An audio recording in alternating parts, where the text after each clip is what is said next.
Hi everybody, it's me, GhostCritic, and I have a Friday comic book review video for you. I made it. 5 books were read this week. They were all pretty darn good in their own little ways, in their own corners of the comic book universe. And I'm going to kick straight in this week, no messing about. We're going to take our weekly look at Batman Eternal issue 4. And I want to talk about another YouTuber called Joshua Hayes, and he is a huge Batman fan. If you're not subscribed to his channel and you're in any way, shape or form a fan of the Bats, then check out the channel link that I've put in the description bar and go check out his videos. He reviews I think it's pretty much all the Bat titles, and he does an issue a video. So it's not like me who throws it all at you. He takes his time, he peels back those layers, he knows his shit when it comes to Batman. Much like you would go to Matt, Wednesday Serial, if you want the Spidey news. They know their stuff. Now, he has been saying over the last couple of issues about the flow of this book. Now, I've not really had a problem with it over the last few issues. You had that big explosive start, and then Snyder, along with the rest of the creative team, kind of pulled us back and gave us a bit more of what was going on around. And Joshua, I hope I'm quoting you right, well not quoting you right, but I'm explaining you right, was that he felt that after the big explosive start, this kind of felt a bit jerky and not up to the standard that we got straight away. Personally, I didn't feel that. I thought it needed, after the big start, to kind of draw a little bit back, just so you're not trying to keep to that height of kind of frenzy all the way through, because that was never going to be possible. Maybe they toned it down a bit too soon, but didn't have a problem so much.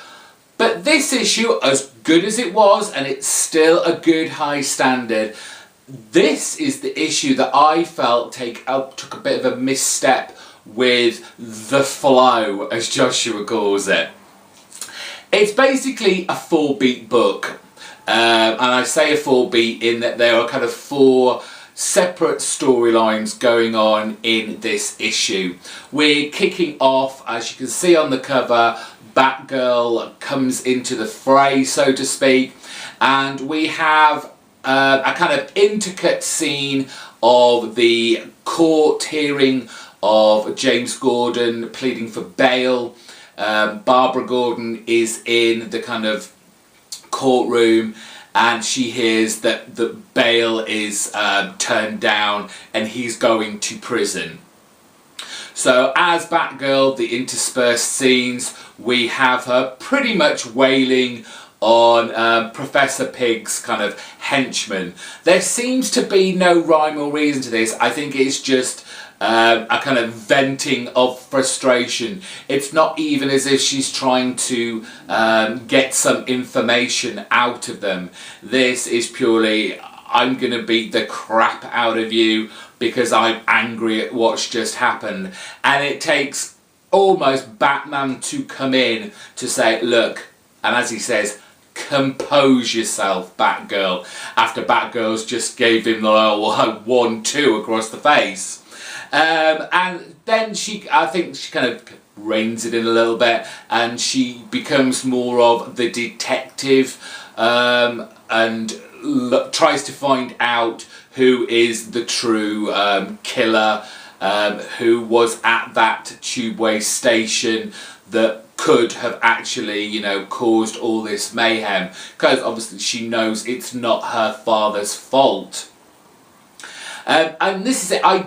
Because I don't read Batgirl, it was difficult to understand, is this what she is like? Is she the kind of person that just kind of flips out? Is she the one to kind of vent her anger with her fists, rather than take that methodical detective type style to, you know, exonerate her father? So for me, that was kind of, I don't know if this is a true representation of Batgirl.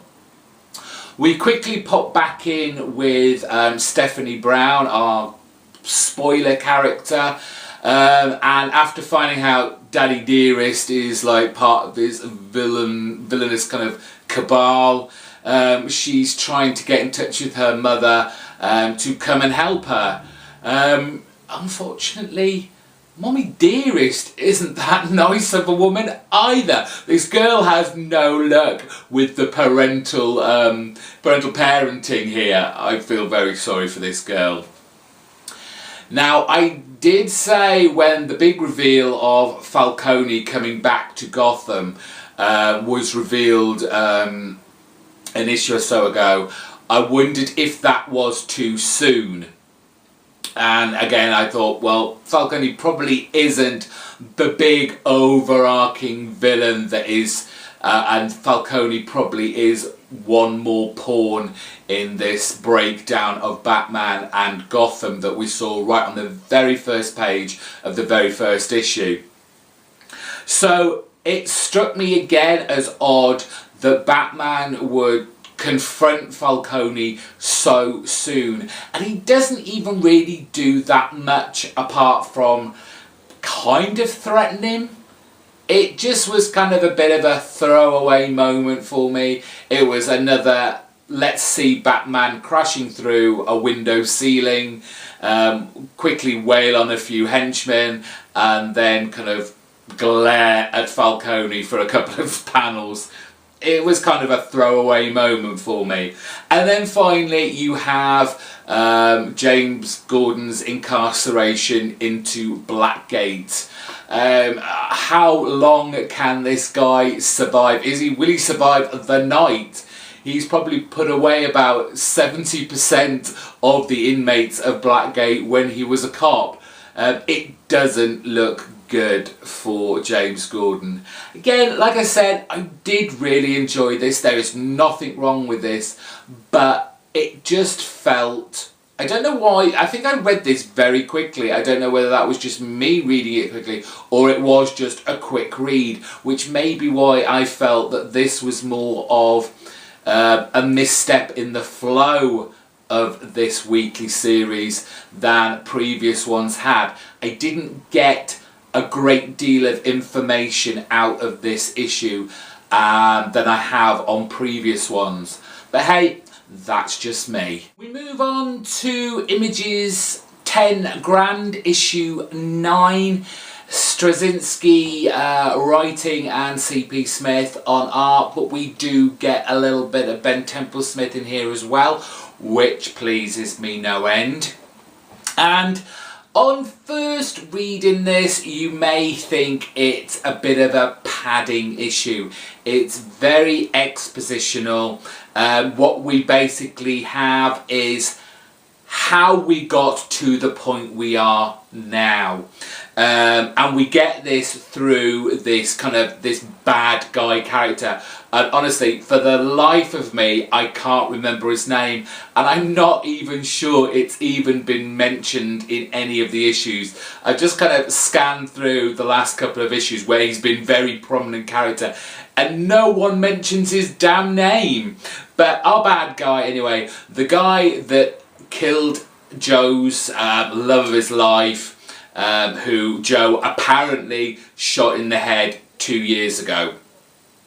And it is a nice opportunity to get some flashbacks of events that have happened in previous issues, and that's where we get the really good Ben Temple-Smith artwork that I love, instead of the bland C.P. Smith stuff. But it's not really padding. Straczynski has cleverly plotted this. Clearly from the start he's had a story to tell, and it is going to take these issues to tell it, and he has linked everything in together, even to the point, and in this issue our bad guy says, you know, Joe, you weren't meant to be getting involved so early, but we made changes and we got you where we wanted you anyway, and that is in the depths of hell with his kind of spirit of his girlfriend Laura trapped in this kind of supernaturally tight bubble, and the way that they've used the love between Joe and Laura to almost kind of nefarious use to a portal. It's very difficult to explain, but through their love and that moment that they get to spend with each other opens up this dark portal for just a bare moment where, you know, all these kind of demons and traitorous angels can zip through and go to hell, and he can have this huge army to take on heaven. Of course, by the end of this issue, Joe has a huge kind of decision to make. It is either keep the love of his woman or basically die. What decision does he make? Well, if you're still reading this, and I don't know many of you who are, you'll already know. If not, you may go and pick this up in a trade, maybe. You're going to have to find out yourself, because I'm not going to tell you. But let's put it this way. This book has been very much like Hellblazer, John Constantine. We have this main character, this kind of anti-hero type deal, who is involved in the dark magics, in the occult, the demons, the spirits. He knows a bunch of spells, he's visiting hell. It all sounds very familiar, I do accept that. But at the same time, I'm kind of happy it's here because we don't have our real Hellblazer John Constantine anymore. So in a way, this is quite nice to have. Moving on to another Image title. It's all Image all the way to the end of this video now. It's Umbral issue 6. And I said on Wednesday's video about me picking this title up for one of the main reasons is kind of a nostalgic feeling to this book, going back to my youth and reading a lot of this kind of dark fantasy novels, so it was nice to have it in this kind of new comic book format for me to read.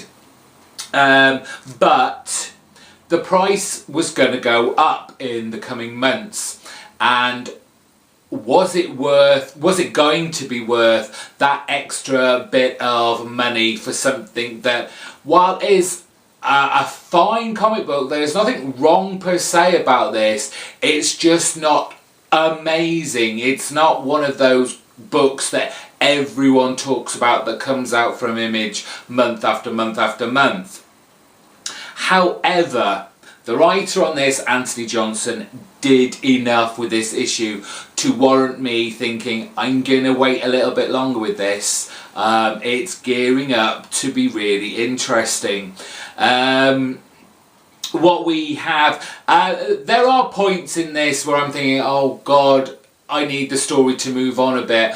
But I think this, given, and it's not the only book that this is happening to, this is going on a hiatus for 2 months. I think this is very much an Image marketing tool now, where they will put out 6 issues of a title, stop for 2 months under the guise of letting the creators catch up, but really it's just to put out the collected graphic novel trade paperback, so anyone who hasn't jumped on board can grab it, read it if they like it. Hopefully they would then jump onto the singles perhaps.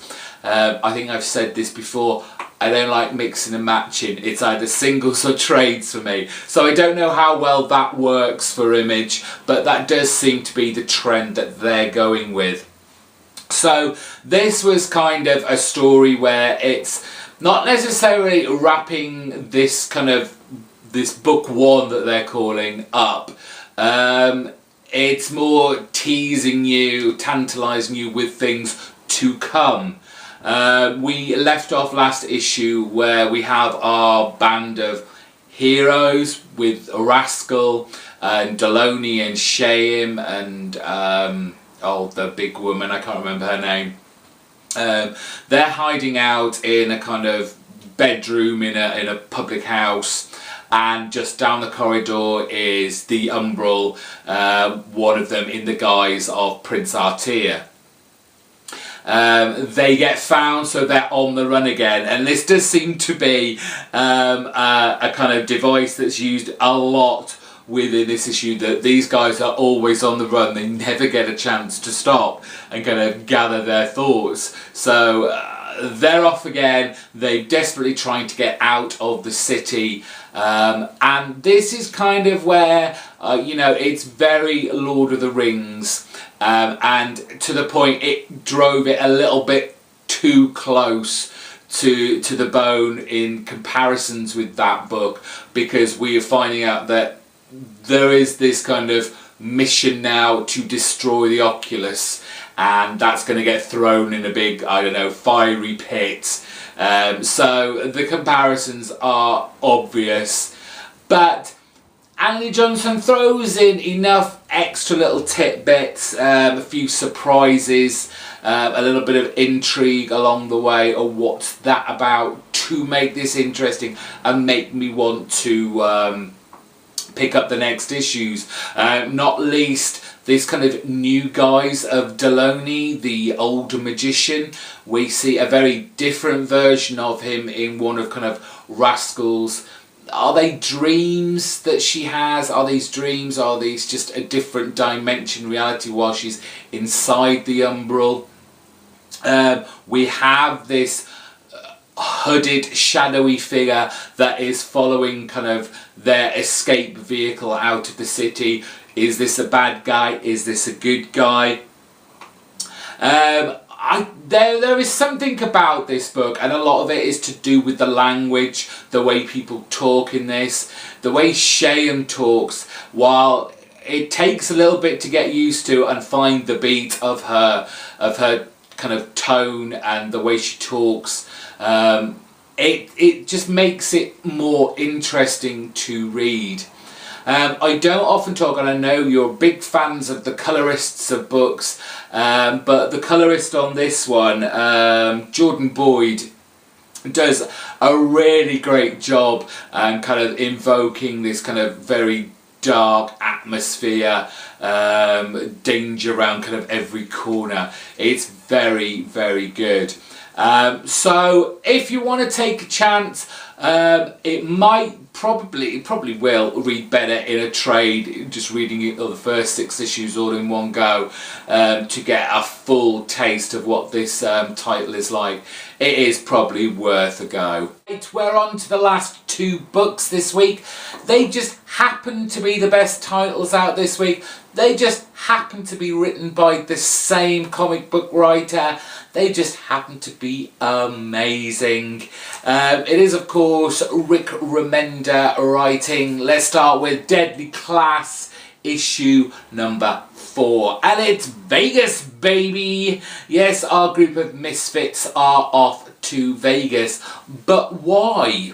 You may remember at the end of last issue, the guys had been set a bit of homework, kind of a deadly homework assignment, where they had to go out and kill someone who deserved to die, a transient, a tramp, and not get caught.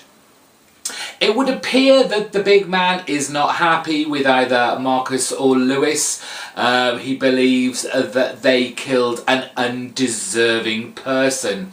Despite the fact that you kind of got the impression at the end of last issue that the tramp that Marcus had been living with over the years before being inducted into this school, it sounds as though he was sexually abusing Marcus.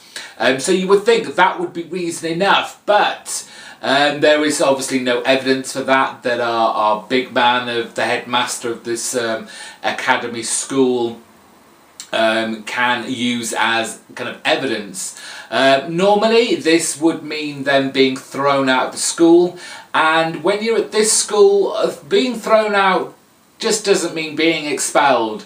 Your life is terminated. However, we can't have our main character being killed so soon.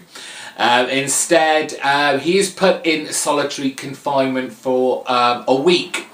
But our gang of misfits break Marcus out to go on this road trip to Las Vegas. Why? Because Billy, one of our gang, wants Marcus to kill his dad.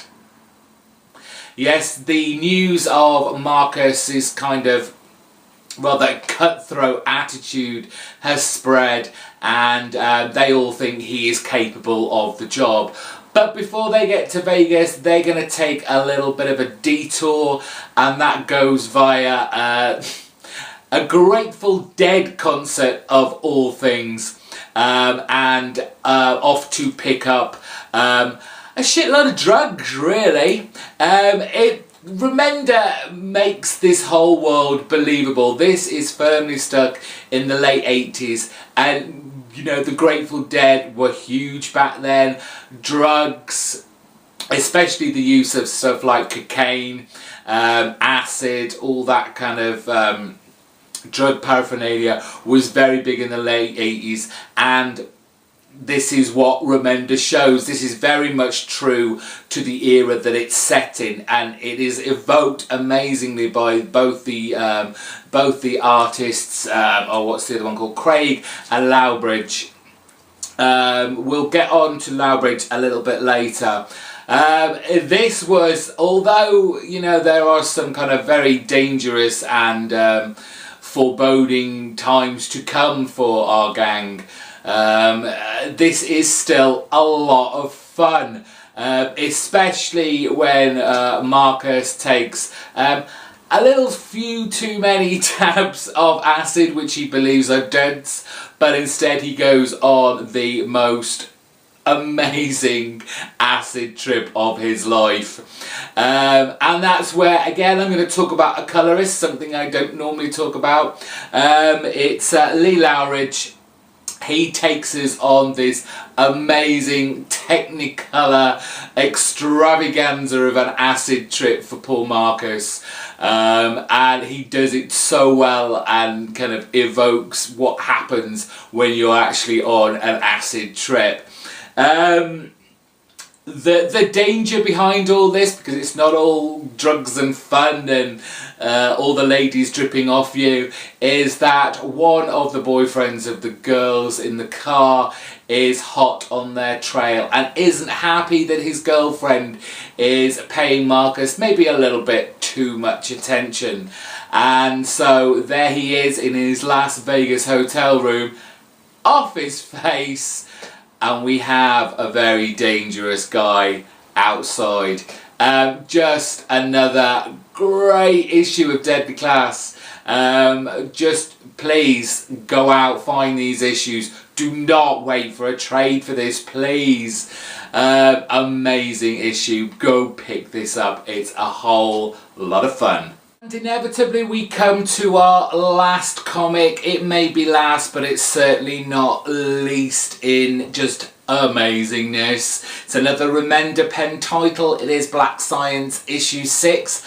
Another title from Image that is now going to be on hiatus for 2 months while again they put out that trade. So all of those of you who have been crazy enough not to have picked this up and have waited for the trade can catch up, and believe me, once you've read that trade you will be kicking yourself that you didn't pick this up in singles, because personally I could not wait for months on end to get my next fix of this fantastic comic. We've got this new issue, we've got this new dimension that's filled with these kind of monkey hosts that hold this kind of vapor energy beings. We're not quite sure whether they're kind of good or bad. They basically just want to protect their environment, their home. But in the middle of all this, we have come literally crashing down from above Kadir and Grant, who are in a fight basically to the death, though the death is kind of like tinged with regret. I'm not going to say who dies in this, but given that we are dealing with alternate dimensions and we've already seen alternate versions of characters within this series, I think it's pretty likely that the people or persons that get left behind in this issue once they move on again, we're bound to see them crop back up again. It's action-packed all the way through. Again, it's with the artists Matteo Scalera and Dean White do an absolute phenomenal job in creating yet another fantastical environment. Unlike anything you've seen in previous issues, it's just this great palette of imagination that these two have and then put down on a page. The artwork is stunning, just matched by Rick Remender's great storytelling. It's kind of part sci-fi adventure, part kind of, you've got the soap opera-ness of kind of like the family dynamics, the cheating husband, the kids wanting their dad back and wanting to go and rescue him, the whole backstabbing and the intrigue in that. Just amazing. Literally, people, you should have been picking this up. Have faith in us, the reviewers, to tell you when a comic is this good. You don't wait for a trade. And that's it for this week. Another comic book review video wound up. I hope you enjoyed it. I hope you agreed with a lot of what I said. And if you didn't, let me know in the comment section below. I gotta say, I've recently just watched Wednesday Serial's video on Amazing Spider-Man issue 1. And I'm not saying he's the one that's kind of swayed me, but if I see it when I'm out this weekend, the likelihood is I'm going to pick it up. I'm going to give it a try. What can I say? So you might get an extra review on what I thought of that in the coming days. So that's me out. Thank you all for watching, making it this far. If you're new to my channel, please, and you enjoyed obviously what you liked, because otherwise why would you, hit the subscribe button. Give it a big thumbs up, and like I said, plenty of comments down below. I love reading all your comments and your views, and doing my best to reply to them at the same time. Until next week, when I hopefully have another great week of comics. Bye bye.